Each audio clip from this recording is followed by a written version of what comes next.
ಸನ್ನಿವೇಶ ಸಮಸ್ಯೆ ಬಂದಿದೆ. ಒಂದು ಇದನ್ನು ತಾವೆಲ್ಲ ಅನುಭವಿಸ್ತಾ ಇದ್ದೀರಿ. ಹೇಗೆ ಸಮಸ್ಯೆಯನ್ನು ಬಗೆಹರಿಸಬೇಕು ನಿಮಗೆಲ್ಲ ಕೂಡ ಭಾಳ ಚೆನ್ನಾಗಿ ಗೊತ್ತಿದೆ. ನಾನು ಹೇಳಿದಿಷ್ಟೇ, ಒಂದು ವಿಚಾರ ಬಂದಾಗ ಇದನ್ನು ಉತ್ತಮ ರೀತಿಯಿಂದ ಬಗೆಹರಿಸಿಕೊಂಡು ಮುಂದೆ ಹೋಗಲಿಕ್ಕೆ ನಮ್ಮೆಲ್ಲ ಸಹಕಾರ ಆಗಬೇಕು.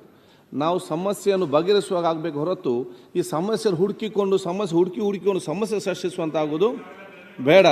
So I am telling you should be a part of the solution, not part of the problem. ನೋಡಿ ಇದನ್ನ you are asking a right question to wrong persons. ಗೊತ್ತಲ್ಲ, ಈ ಸಮಸ್ಯೆ ಬಂದಿದೆ ಅಂತ ಗೊತ್ತಾದ ಸಮಸ್ಯೆ ಬಂದಿದೆ ಗೊತ್ತಾದ ತಕ್ಷಣ 3 ದಿವಸ ಇದಕ್ಕೆ ಅವಕಾಶ ಬೇಕಾಗಿರ್ಲಿಲ್ಲ.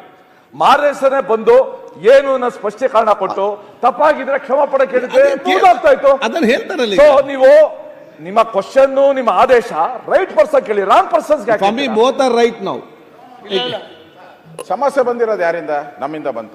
ಅದನ್ನ ಹೇಳಿದೆ. ಸಮಸ್ಯೆ ನಮ್ಮಿಂದ ಬರಲಿಲ್ಲ, ಸಮಸ್ಯೆ ಬಂದಿರೋದು ಮಂತ್ರಿಗಳಿಂದ, ಜೀವನದ ಸಮಸ್ಯೆ ನಮ್ಮಿಂದ ಬಂದಿಲ್ಲ. ನೋಡಿ, ಯಾರು ಕೊಡಕ್ಕೆ ಸಾಧ್ಯ ಇಲ್ಲ. ತಾವು ಅಧಿವೇಶನದಲ್ಲಿ ಬಹಳಷ್ಟು ಬಾರಿ ಶಾಸಕರಾಗಿದ್ದೀರ. ಯಾರು ಇಷ್ಟು 3 ದಿನ ಅವಕಾಶ, ನಾನು ಇಷ್ಟ ಅವ್ರು ಯಾರೋ ಹೇಳ್ತಾ ಇದ್ರು ಮೊನ್ನೆ, ಡಿ ಕೆ ಶಿವಕುಮಾರ್ ಅವರು. ಅಲ್ಲ, ಒಂದೇ ನಿಮಿಷ. ಅಲ್ಲ, ಪ್ರೋಗ್ರಾಮ್ ಸೋಮವಾರ ಈಗ ನಿನ್ನೆ ನೀವು ಅದ್ ಲೆಕ್ಕ ಇಲ್ಲ. ಹಂಗಾರ ದಿನ ಅವಕಾಶ ಇಲ್ಲ, ಅವಕಾಶ ಇಲ್ಲ. Priyank, we are not defending. 3 ದಿನ ಆಯ್ತು, 4 ದಿನ ನಾವು ಕೇಳ್ತಾ ಇರುವುದು ತಪ್ಪಂತ ನಾವು ಹೇಳ್ತೇವೆ. ಬಟ್ 4 ದಿನ ಆಯ್ತು, 5 ದಿನ ಆಯ್ತು.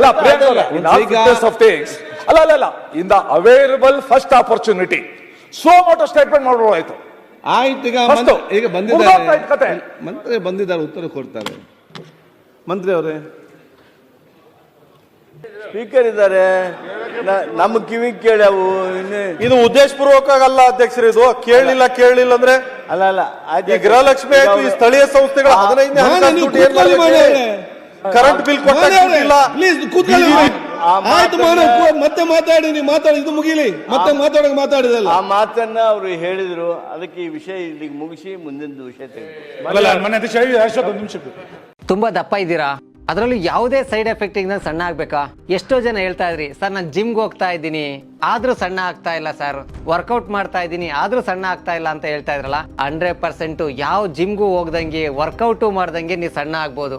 ಪ್ರತಿದಿನ ಬೆಳಿಗ್ಗೆ ಸಂಜೆ 2 ಟೈಮ್ ನಮ್ಮ ಜೀನಿ ಸ್ಲಿಮ್ ನ ಯೂಸ್ ಮಾಡಿ ಯಾವುದೇ ಸೈಡ್ ಎಫೆಕ್ಟ್ ಇಲ್ದಂಗೆ ನೀವು ಸಣ್ಣ ಆಗ್ತೀರಾ. ಯಾಕೆಂದ್ರೆ ಜೀನಿ ಸ್ಲಿಮ್ ಒಂದು ಉತ್ತಮ ಆಹಾರ. ಯಾರಾಗ್ತಾರೆ ಎಂಎಲ್ಎ ಅಭ್ಯರ್ಥಿ 2028 ಶೀಘ್ರದಲ್ಲೇ. ಪ್ರತಿದಿನ ಒಂದೊಂದು ಕ್ಷೇತ್ರದ ಟಿಕೆಟ್ ಆಕಾಂಕ್ಷಿಗಳ ಸಂಪೂರ್ಣ ಮಾಹಿತಿ ಪೊಲಿಟಿಕಲ್ ಜರ್ನಲಿಸ್ಟ್ KM ಶಿವಕುಮಾರ್ ಅವರಿಂದ. ಕರ್ನಾಟಕದ ನಂಬರ್ 1 ಡಿಜಿಟಲ್ ಮೀಡಿಯಾ ನಿಮ್ಮ ನೆಚ್ಚಿನ ಕರ್ನಾಟಕ ಟಿವಿಯಲ್ಲಿ ಮಾತ್ರ.